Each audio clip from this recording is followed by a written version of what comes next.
So hello guys, what's up? It's me again, si Mima Alicia nyo at nagbabalik ulit para sa ating panibagong video. So ito na nga po guys, ang pinaka inaabangan at inaantay po ng lahat.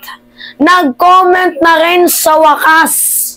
Nag-comment na rin po si Madam No Comment. Pero ang comment niya, lahat po ay pawang kabulshitan. Talagang literal na pag binasa mo, babae ka ba, Sarah? May care ka ba sa mga mamamayang Pilipino at lalong-lalo na sa mga minor? Kasi talagang talaga siya, consistent. Consistent na Kibuloy's supporters. Mula noon hanggang ngayon, consistent po sa pagiging supporters sa isang sex offender, allegedly, rapist, allegedly. Tanginang ayokong magmura. Eto, lagay na lang natin dyan. Lapag natin. Nag-comment po si Madam No Comment. So, alam naman ata ng lahat, no, recap tayo, na nagkaroon po ng pag-attempt para arestuhin itong si Kibuloy. Which is, na-raid nga po, guys, yung kanyang tatlong compound. Yung KOJC, yung Glory Mountain, tapos yung nandoon sa Tamayong. So, yun na nga po guys, tatlong compound po ang ni-raid. So, sabay-sabay po yan. Diba? Napansin nyo naman, sabay-sabay. Ang problema nga lang, hindi po nahuli itong si Kibuloy. Kasi nga, meron pong nangyaring obstruction of justice. Hinarang po ng mga supporters ni Kibuloy. Diba? Itong PNP SAF para po hindi mahuli at makatakas itong si Kibuloy. Yun po yung nangyari dun guys. Diba? Pansin nyo naman na alas 4 pa lang, madami ng tao doon na dapat sana natutulog yung mga yun. Hindi po naging successful guys yung element of surprise. Paano kasi may mga yawang PNP din, you know, yawang PNP SAF na kumampe, tumimbre kay Kibuloy dahil nalagakan ng pera. Kaya nga ang sarap durugin ng mga hudas na yan eh. Galit na galit ako sa mga na yan, sa mga hudas na yan. So nung na-raid nga po guys, yung compound ni Kibuloy, makikita nyo naman sa mga video na ipinilay natin na meron pong harassment na nangyari. Yung ibang PNP SAF, ang ginawa nila sa ibang PNP SAF, hinahabol nila ng itak, pinagtatataga nila hinahabol nila ng itak, muntikan pang merong mangyaring tagaan, pinukpok sa ulo, at higit sa lahat, winater cannon. Alam niyo yan kasi meron naman tayong ebidensyang pinakita, 'di ba? So, hindi na natin ipe-play, panoodin niyo na lang sa mga recent vlogs ko. Ganun po yung nangyari. Diba? Kung mapapansin nyo, na kahit meron naman pong dalang search warrant at arrest warrant, ay talagang, matitilok ang mga, panatiko ni Kibuloy, yung mga kulto na yan. Talagang buwis-buway sila, guys. To the point nga na ako, napaisip ako, magkano kaya yung binayad sa mga to, kung binabayaran man. Kasi, you know, hindi naman magbubuwis ng buhay yung mga taong yan eh. Hindi magsasalita ng ganun, di ba? Na handa kaming mamatay para kay Kibuloy kung hindi sila mga bayad. Di ba? Kasi na-brainwash na yung utak ng mga na yan eh. Ng mga hayop na yan. Kung mapapansin ninyo, talagang wala na silang pakialam. Parang nothing to lose eh. Wala, sila, ready to fight. Ready, do or die. Para lang may pagtanggol ang isang allegedly criminal. You know, itong mga DDS na to, isa lang yung napansin ko lahat ng mga DDS, pansin nyo mga supporters ng mga kriminal. Si Bantag, di ba? Supporters nila, si Bantag. Support sila kay Bantag. Alice Gu, support din sila kay Alice Gu. Kabilang niya dyan si Harry Roque. Diba? Ang dami pa si Robin Padilla, ex-convicted. Diba? Si Kibuloy, sex offender. At ang pinakamalaki dyan, si Digong, si Duterte. Human rights violator, magnanakaw pa, allegedly. Recently nga lang, yung 46.7 billion sa COVID funds na maling pag-transfer, questionable, dito sa PSDBM. Anyway, eto guys, nagsalita itong si Sara Duterte. Nag-comment si Madam No Comment Pero yung kanyang no comment, yung kanyang comment, guys, mabubulsitan talaga kayo sa kanyang rason. Kasi ito basahin natin. Tingnan nyo, bago ko pala basahin, tingnan mo tong si Sara Duterte. Pagdating sa issue ng West Philippine Sea, tahimik. Pagdating sa issue ng pambubuli ng China, tahimik. Yung winawater cannon tayo, dangerous maneuver tayo, tapos yung recent na nakaganapan sa West Philippine Sea, di ba? Yung inagaw yung food supply natin, tahimik, hindi nagsasalita sa China and Philippines issue. Tahimik, guys. Nakakabingi yung kanyang katahimikan. Pero dito sa ICC, sa SMNI, sa issue ni Kibuloy, talagang ang ingay ni Sara, no? BP ka ba? Ha? Vice President ka ba ng bansang Pilipinas? Nakakapagtaka lang. Nakakainis. Grabe. So ngayon, ito yung ginawa niya na namang isang kawalang hiyaan. So basahin natin. Kaisa ako.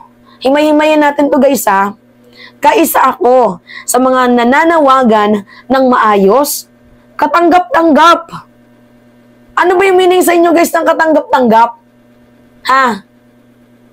At makataong pagpapairal ng batas at pagtataguyod sa ustisya sa ating bansa. Guys, masasabi nyo bang katanggap-tanggap kung yung mga PNP SAF munti ka ng tagain, munti ka ng itakin? Katanggap-tanggap ba yun, Sara? Yung ginagawang pampupukpok sa ulo ng mga sibilyan na miyembro ng KOJC na mga taga-Davao, tama ba yun? Katanggap-tanggap ba yun? Yung ginagawang panghaharas, katanggap-tanggap ba yun? Yung pangwawater cannon, katanggap-tanggap ba yun? Yung may mga dala silang tubo, katanggap-tanggap ba yun? Katanggap-tanggap ba yun, Sara? Kasi guys, kung ang sinisigaw lang naman nila dito is due process, dumaan po kayo sa due process. Meron pong papel. Yung mga PNP SAF na yan, merong dalang search warrant at arrest warrant. Sa totoo lang, guys, kahit wala na po yung search warrant kahit warrant of arrest lang, pwede na. Kasi in the first place, guys, si Kibuloy lang naman ang arestuin nila. Wala naman silang hanaping droga, baril, 'di ba, mga paraphernalia. Wala naman. Si Kibuloy lang yung punteriya nila.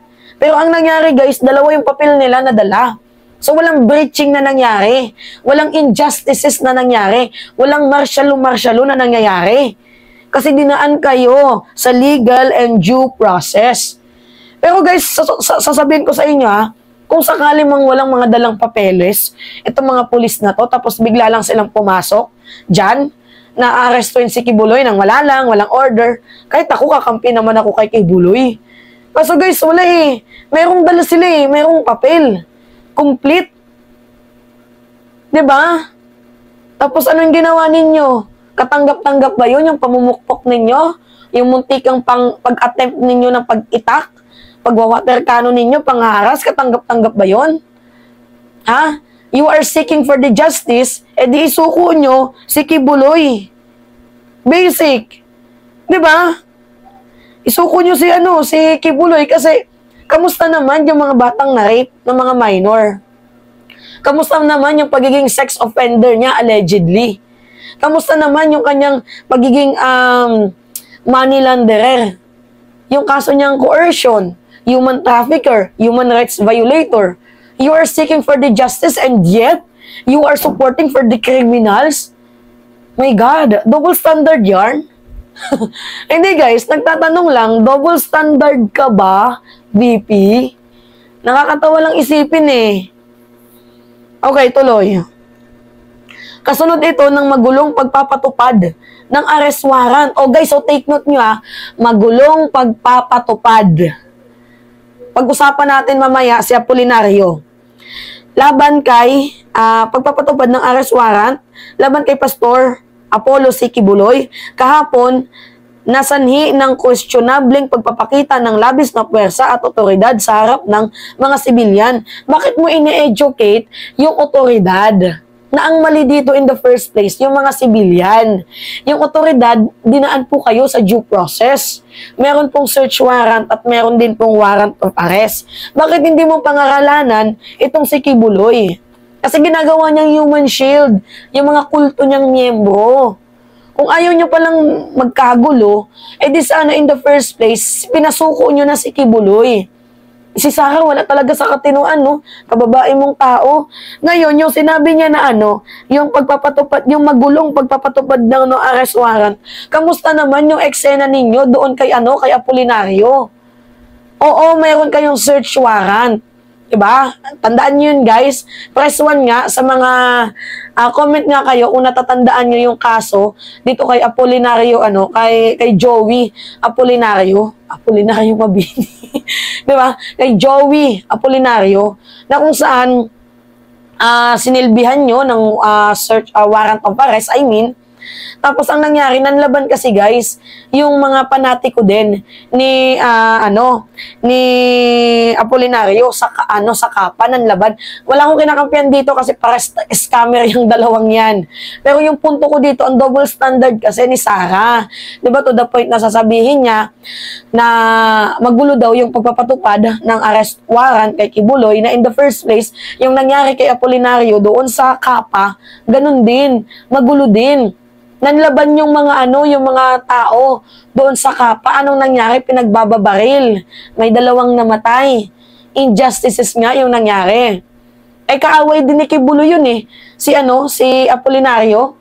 Si Kibuloy, isa din ba sa mga nag-utos na ipatigi bumbum itong si Apolinario?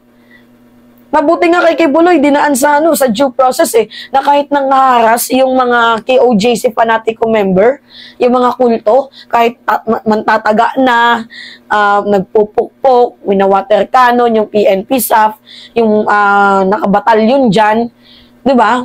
Dinaan pa din kayo sa due process. So ngayon, ang ibig ko lang naman sabihin dito, double standard ka, Sara Duterte. Naturingan ka pa namang vice president, pero